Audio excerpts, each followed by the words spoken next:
Lo, salam sejahtera bagi kita semua. Perkenalkan, saya Deborah.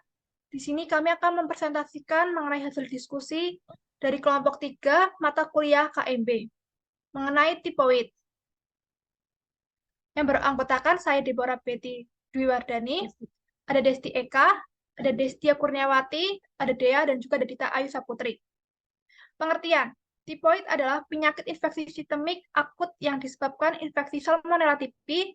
Organisme ini masuk melalui makanan dan minuman yang sudah terkontaminasi oleh feses dan urin dari orang yang terinfeksi kuman Salmonella. Tipoid adalah penyakit infeksi pada usus halus. Tipoid disebut juga paratyphoid fever, enteric fever, tipus, dan paratipus abdominalis. Penyebab dan faktor risiko. Penyebab demam tifoid adalah bakteri Salmonella typhi yang bisa menyebar lewat makanan atau air yang terkontaminasi tinja, orang yang terinfeksi atau pembawa bakteri atau karir. Faktor-faktor yang mempengaruhi kejadian demam tifoid antara lain jenis kelamin, usia, status gizi, kebiasaan jajan, kebiasaan cuci tangan, pendidikan orang tua, tingkat penghasilan orang tua, pekerjaan orang tua, dan sumber air. C. Patofisiologi. Patofisiologi penularan Salmonella typhi dapat ditularkan melalui berbagai cara yang dikenal dengan 5F, yaitu food, makanan, pinjer atau jari, tangan atau kuku, vomitus atau mutah, fly atau lalat, dan melalui feses.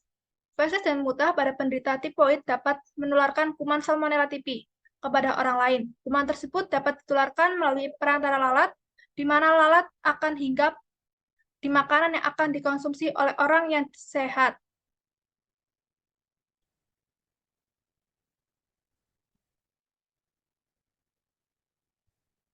D. Manifestas klinis. Manifestas klinis masa tunas tipoid 10-14 hari. Minggu 1 pada umumnya demam berangsur naik, naik nyeri otot, nyeri kepala, anoreks dan mual, batuk epiteksis, obsitasi atau diare, perasaan perasaan perasaan tidak enak di perut. B. Minggu kedua.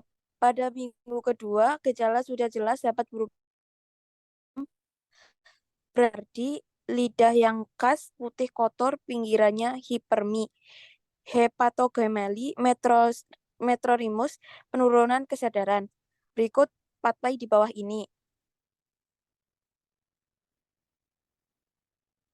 Pemeriksaan penunjang. Pemeriksaan penunjang pada klien dengan tiboid adalah pemeriksaan laboratorium yang terdiri dari A. Pemeriksaan leukosit, B. Pemeriksaan SGOT dan SGPT, SGOT dan SGPT. C. Biarkan da, biarkan darah, bila biarkan darah positif, hal itu menandakan demam tipoid, tetap bila darah negatif tidak menutup kemungkinan akan terjadi demam tipoid. F. Penata laksana. Tata laksana perawatan. Satu, klien diistirahatkan 7 hari sampai demam tulang atau 14 hari untuk mencegah komplikasi pendarahan usus. Dua, mobilisasi bertahap bila tidak ada panas sesuai dengan pulihnya transfusi bila ada komplikasi pendarahan. B. Diet. Diet yang sesuai, cukup kalori dan tinggi protein. Pada penderita yang akut dapat diberi bubur saring. Setelah bebas demam, diberi bubur kasar selama 2 hari, lalu nasi tim. Dilanjutkan dengan nasi biasa setelah penderita bebas dari demam selama 7 hari. C. Obat-obatan.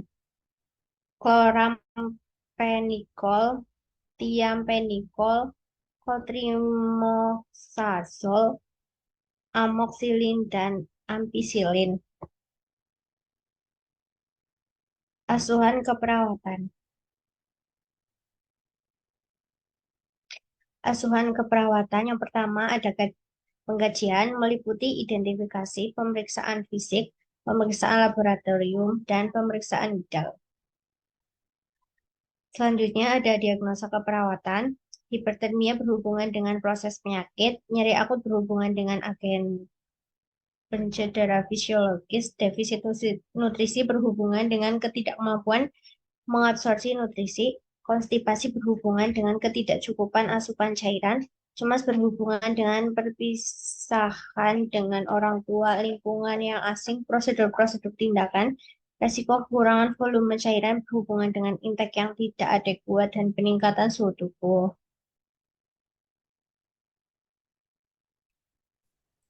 Intervensi keperawatan, inisial klien AN AM no RM 2391429, umur 4 tahun, diagnosa medik demam tiroid, diagnosa keperawatan, luaran keperawatan, intervensi rasional.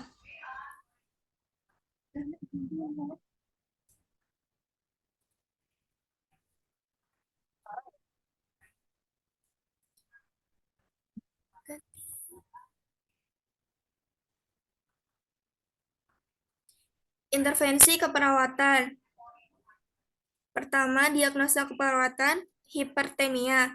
Luaran keperawatan, setelah dilakukan tindakan keperawatan selama 2 kali 24 jam, diharapkan termoregulasi membaik. Dengan kriteria hasil, suhu tubuh membaik, suhu kulit membaik. Intervensi, manajemen hipertermia observasi. Identifikasi penyebab hipertermia, monitor suhu tubuh, monitor haluan urin, monitor komplikasi akibat hipertermia. Terapeutik, sediakan lingkungan yang dingin, longgarkan atau lepaskan pakaian. 3. Berikan cairan oral. 4. Lakukan kompres hangat atau dingin atau bawang merah. Manajemen hipertermia, observasi. Identifikasi penyebab hipertermia. 2. Monitor suhu tubuh. 3. Monitor haluan urin. 4. Monitor komplikasi akibat hipertermia. Terapeutik. 1. Sediakan lingkungan yang dingin. 2. Longgarkan atau lepaskan pakaian. 3. Edukasi. Anjurkan tirah baring, kolaborasi, pemberian cairan dan elektrolit intravena, memberikan obat. Rasional. 1. Mengetahui perkembangan kesehatan pasien dan memudahkan pemberian terapi. 2. Untuk mengetahui adanya perubahan suhu tubuh. 3. Mengetahui adanya masukan dan keluaran urin. 4. Untuk penanganan segera akibat komplikasi. 1. Untuk meminimalisir terjadinya ketidakseimbangan cairan. 2. Untuk menurunkan suhu tubuh pasien. 3. Mencegah terjadinya hidrasi. 4. Sebagai pengobatan non-farmakologi untuk menurunkan suhu tubuh. Untuk mengembalikan energi, untuk mempertahankan intake cairan melalui intravena. Selanjutnya, implementasi.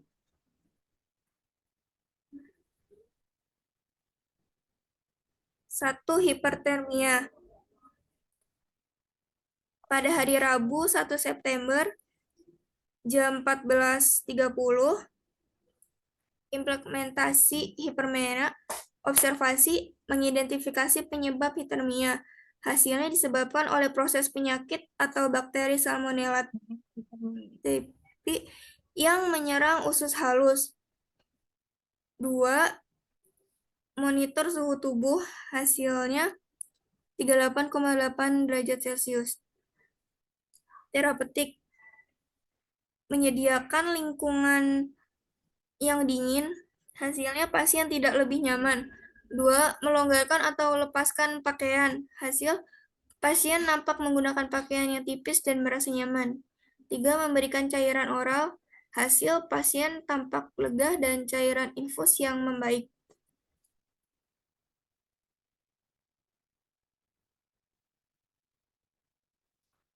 Nama jelas Mulyana Anwar.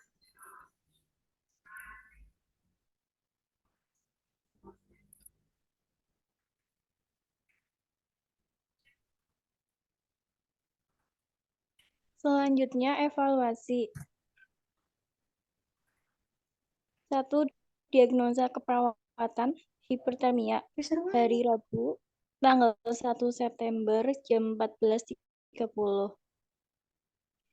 Ibu pasien mengatakan suhu tubuh anaknya sedikit menurun setelah dilakukan kompres bawang merah. TTV suhu 38,4 derajat Celcius, nadi 100 kali per menit, P 26 kali per menit. P pasien nampak lemas. A. Hipertermia belum teratasi. P. Pertahankan intervensi manajemen hipertermia, observasi, terapeutik, dan edukasi. Nama jelas Mulyana Anwar.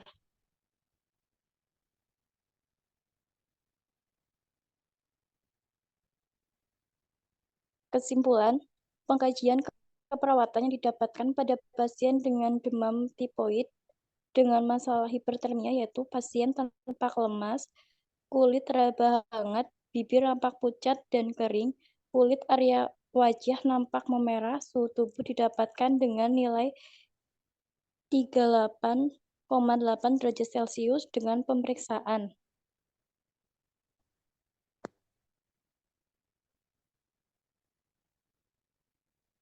Sekian presentasi dari kelompok 3, kurang lebihnya mohon maaf.